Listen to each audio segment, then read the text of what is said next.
So yesterday, I showed you that really, really nice video of the bouncy, bouncy, bouncy. And then I assumed that it would be there, and then it is not. And I didn't screenshot it. And I'm really sad about that. But I'm going to move on right now because we've got to keep cruising. And we'll make it work. It is what it is. All right. So yesterday, we were looking at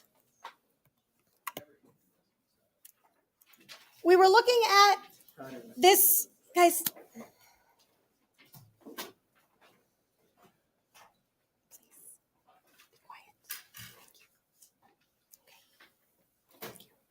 Yesterday, we were looking at the mass on the spring. We were looking at our graph. We noticed that there were some interesting sine and cosine curve situations that were happening. It was very interesting, very exciting. We looked at it. We looked at some data. I had it all right there. And of course, I erased it because I'm like, I have it on my computer. And of course, that has now come back to bite me in the bum.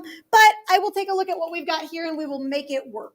So we had our displacement graph, okay, which we said was equal to A sine BT. We said that sine has a maximum of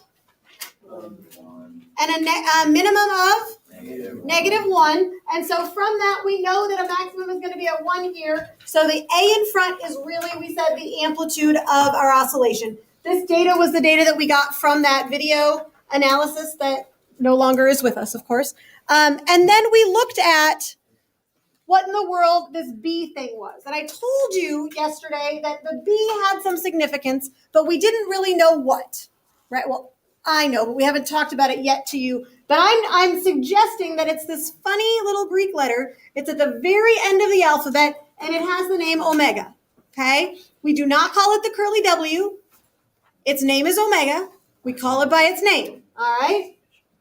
It happens to be related to the frequency, okay? And it happens to be related to the frequency because omega is equal to 2 pi f. Now, my high level math people are like, that's interesting. But again, we'll get there later. And then at the very end of the period yesterday, what we were going to do was to measure the period by finding the time at one point and the time at another point. Do you remember that? And from that, we could find the period. And from the period, we could find the frequency. And from the frequency, we could find omega. And I'm just going to tell you, secret's out, the numbers matched. But I don't have the numbers written down, so I can't absolutely prove that to you. But if you really want to know, come visit me during Liberty Time and we'll actually go through it, okay? What I want to do right now is to go through the next little step. And that is to say, not only do we have a displacement curve, but we also had a velocity curve. Do you remember that? Mm-hmm. And the velocity curve was also a sine or cosine curve. And here's a secret that you may or may not know. Sine and cosine are really the same thing. Sine and cosine are really just shifted by 180 degrees, right? So it's all good. We just need to okay, sure it is. Now, my calculus friends are going to say, actually, yeah, it is. It is that way. When we write down our displacement curve, instead of writing it as a sine, we're going to look up here real quick. This was my displacement. My displacement starts at 1 because it starts really pulled far out. So if I was going to pick one, sine or cosine, which one makes the most sense to choose for my displacement curve? Cosine, right? Because cosine starts at 1. So I'm going to go ahead and write my displacement curve as a cosine curve. So I'm going to go ahead and write that down here, way down here, and say that displacement is equal to, we said it was A times cosine omega t, okay? A cosine omega t, where A is the amplitude. That is the biggest value that it can have, okay?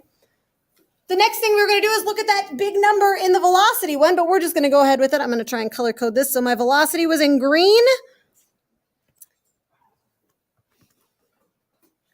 My calculus friends are going to make a suggestion here to say that the velocity curve, well, actually, we can all look at this one.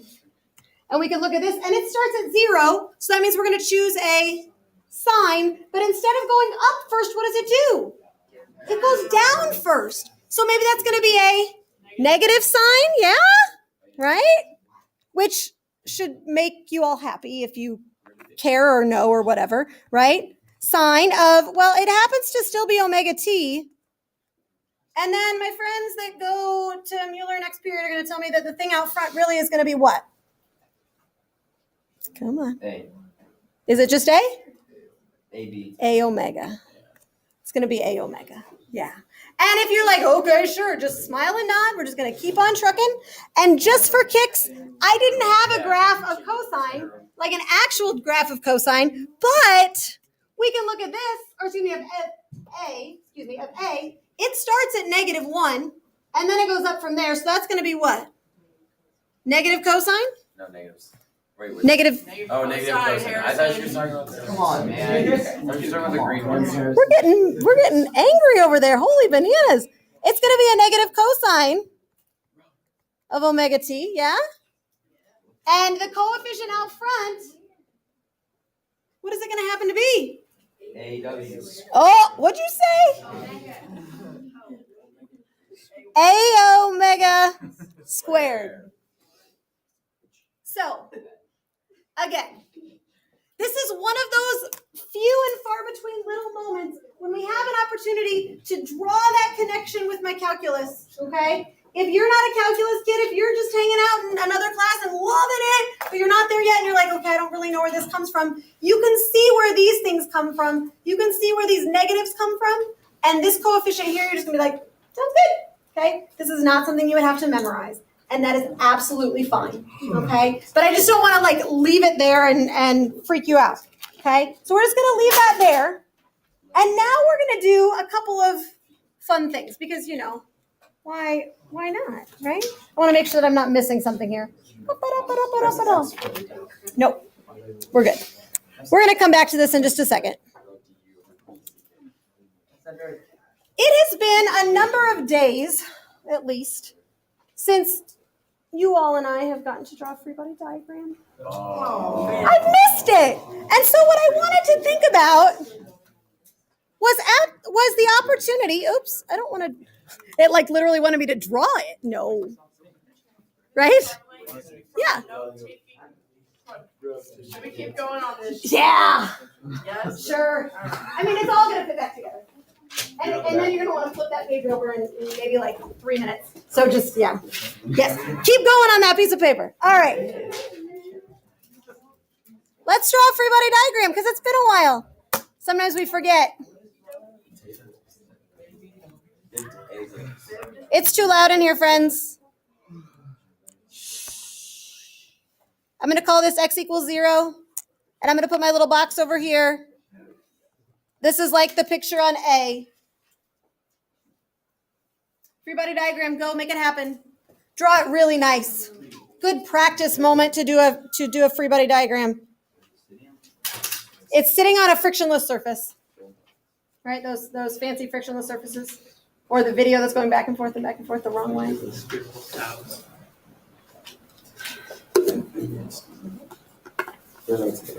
Once you've got your Freebody diagram with all the forces acting, go ahead and check with your table mates and see if they agree. I'm so excited about this. I'm so excited. Because I think you're going to be excited too.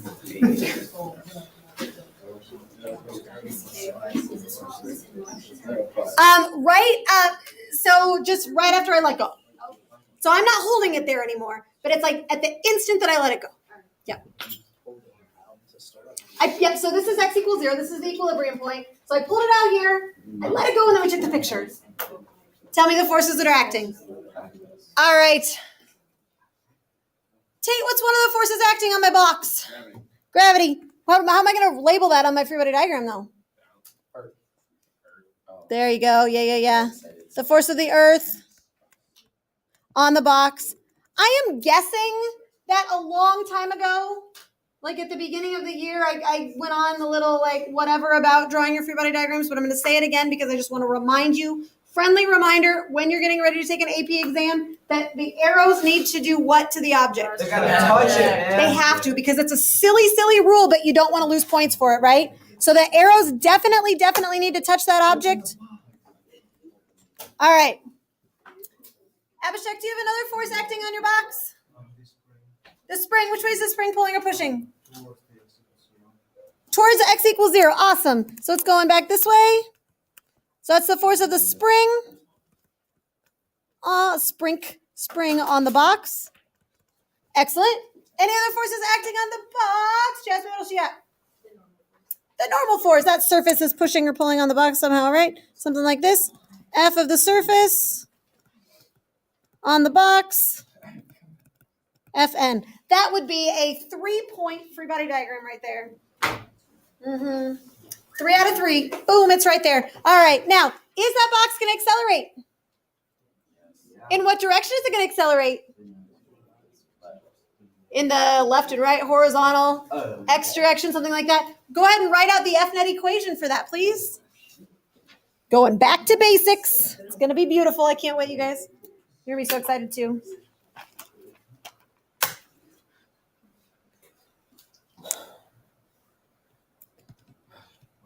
F-net. So what's acting? Just the spring. And is it accelerating? It better be if there's only one force acting. So F equals ma, right? Yeah. How can I express that spring force? Does that spring force have an expression that it might have a value related to the x, perhaps? Indeed it does, right? F spring is equal to negative kx. I'm going to write negative kx is equal to ma. Everybody happy? All right, now I'm going to show you something cool.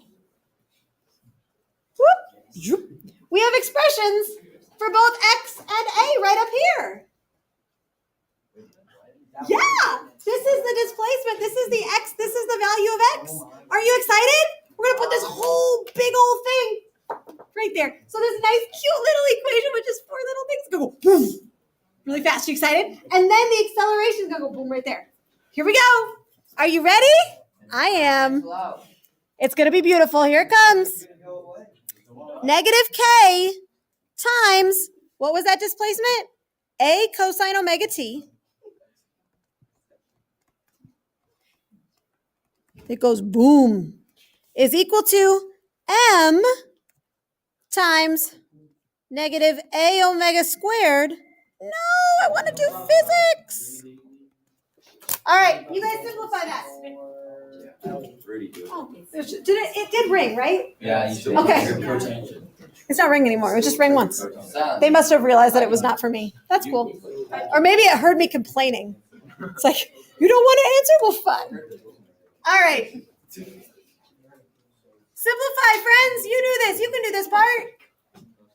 It goes big boom, and then it's going to collapse. It's like the Big Bang and Big Crunch, I guess, huh? Henry?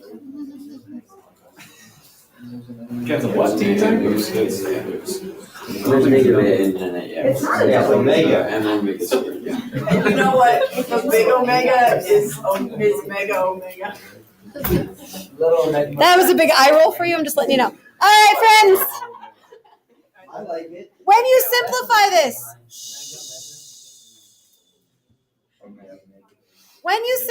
this, what do you get? What's left on the left-hand side? Just a K. What's left on the right-hand side? M and omega squared. M and an omega squared. And then, because we can just find an expression for omega. So omega is really just the square root of K over M. How are we doing? Are we okay? No, it's inverse omega. So here's another way that you can express this omega thing that's related to frequency is equal to the square root of K over M. That wasn't a mind-blowing experience, except that we had like this boom, boom, boom, boom, boom. But now, this is where it's going to get good. Here we go. I can't wait. I'm so excited. Like, so excited. Wow. All right. Oh, actually, we'll do it up here because there's space right up there. Omega is equal to, what was it?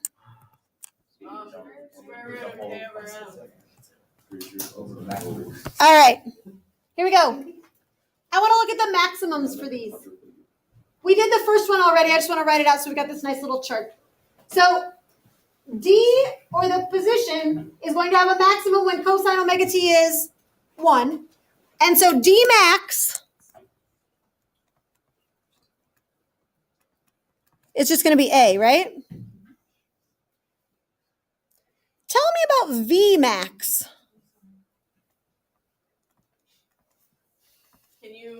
I'm sorry, I didn't follow that. No, you're totally fine. I can say it again. Yes. Cosine goes from -1 to 1.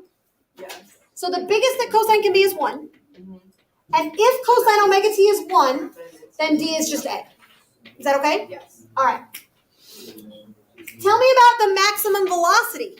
Again, this is just the spring bouncy, bouncy, bouncy. What's the maximum velocity that this thing will have?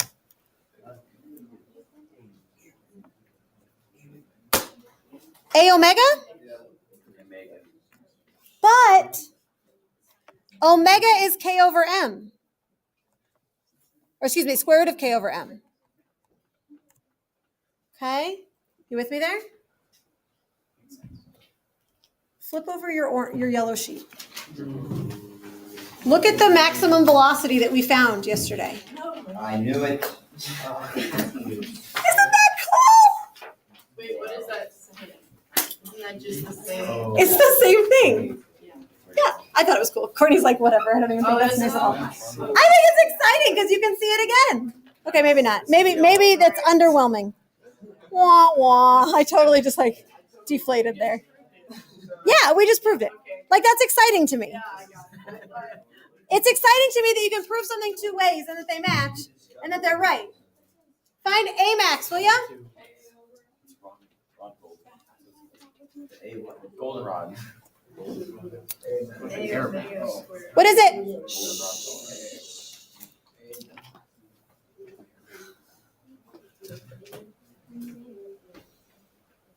What is it? A. A? Is it just A? A omega squared. Which is really is A times the square root of K over M squared. Which is A times K over M. And you can flip your sheet over again and just double check yourself.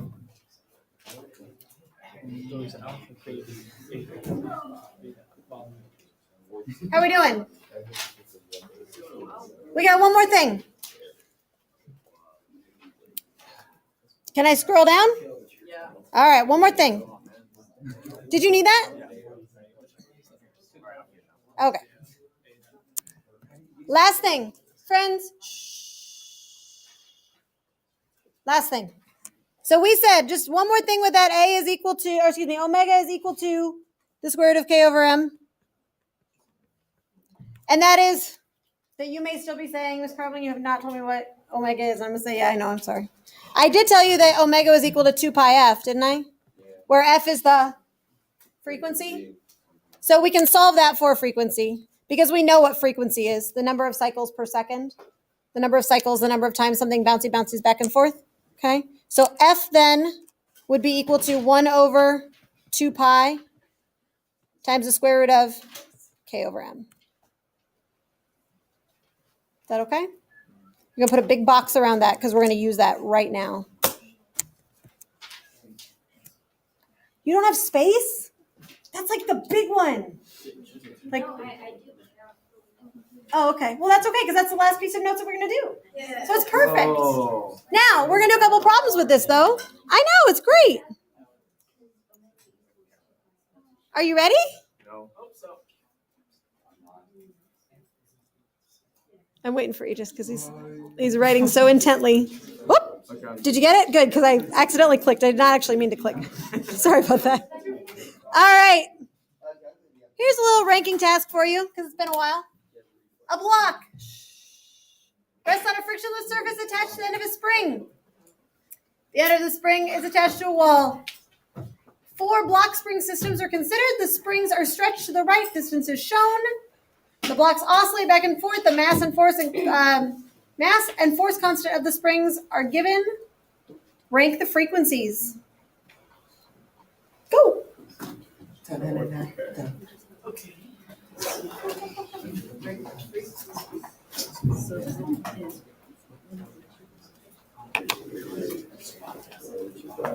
The root of K over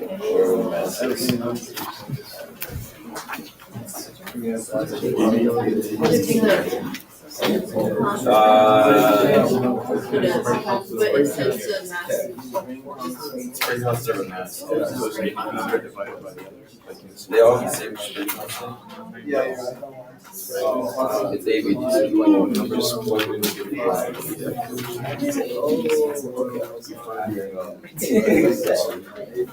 It gives you the constant. Negative KX equals.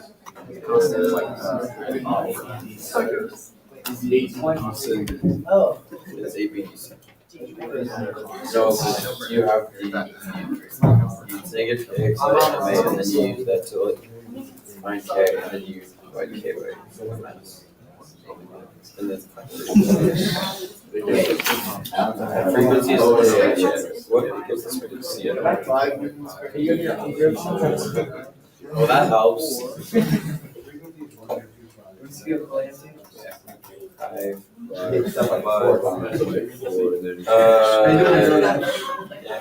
are you guys ready? Oh. Are you ready to? Yeah, it's ABCC. I didn't know it gave the spring constant. You could have done it your way. You did that, right? You just gotta do it 4 times. Why does it give you the display? Write that down. It is. No, I mean, you could use the display to find the spring constant. Look at this. So 5 divided by 0. No. Wait, I did the first one wrong. Oh my goodness. I did 0.4. That's not the math. So it's just 5 divided by 1. Ready now? Maybe? Possibly? All right. Here it goes. Get an answer? I didn't get you a whiteboard because it's just one question. Somebody want to throw an answer out there? ABDC? That's very nice. I'm assuming they're all greater than? What do you have to look at, friends? K and M, right? Do you care about how far it's stretched? Does the stretch matter? No. It's kind of like that pendulum, right? Did you remember that? Right? For the amplitude, frequency and period do not matter for amplitude of the pendulum. They do not matter for stretch of a spring either. Okay? Bouncy, bouncy, bouncy, bouncy. Life is good? All right, one more. This one I really like because it's not an actual spring, but it exhibits simple harmonic motion in the same way. Okay? Don't start to scream. A spider is in her web. A slight movement of the web causes it to vibrate with a frequency of 15 hertz. The silk that they use can be approximated to a spring. Okay? And the question says then to find the spring constant and then figure out the frequency if there was an additional mass on the spring. Do it. No,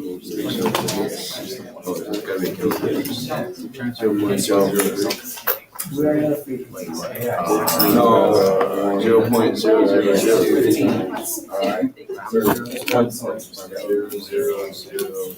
Yeah, why didn't we just raise it? Yeah, use this we're trying to find. Oh, okay. And then you just pull the chugs. Yeah. So for me, square root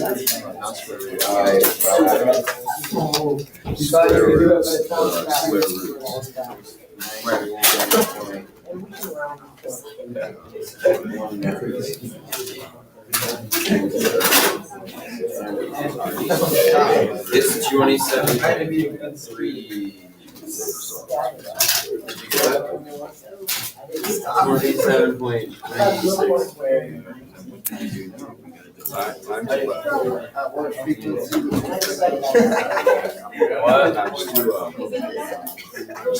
Why do you not know Omega?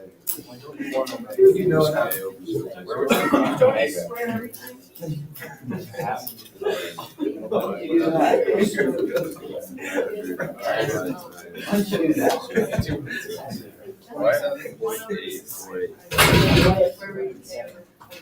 Well, we're smart. You got it. What's the speaker, please? You got it. I love the positive vibe. You're eavesdropping. Would I ever know? It's legal. I multiplied 15. Do you have answers? What'd you get for part A? I don't know what the answer is. I haven't done it.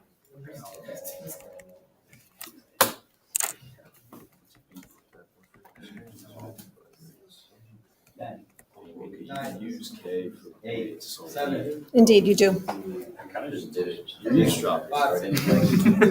I'll stop. I'm sorry. 2. What'd you guys get for part A? Gunnar, did you get an answer? 10. What are you doing? Fighting? Dang it. Really quickly, let me tell you. I think that's too high. Guys, can I grab your attention for just a minute? I know the bell just rang. I just want to be really clear because the homework has been a little bit goofy in terms of what's happening what day. This homework can all be done now. Does that make sense? Yes. So if you have questions over it, I can go over it tomorrow. If you have questions over it later, that's fine too. Yes. But this homework can all be done. Don't do 27 and 30 because they're pendulum problems. We'll do those tomorrow. Okay? We're still going to try and shoot for a test. Thursday, I'm hoping to get it done if we can. We'll see. Because Friday we don't have classes, remember?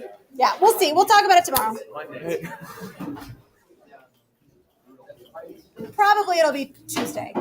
Monday we don't have school, you goon. Remember that? I thought you were trying to tease me. Yes. No. Serious. Oh, we gotta do registration next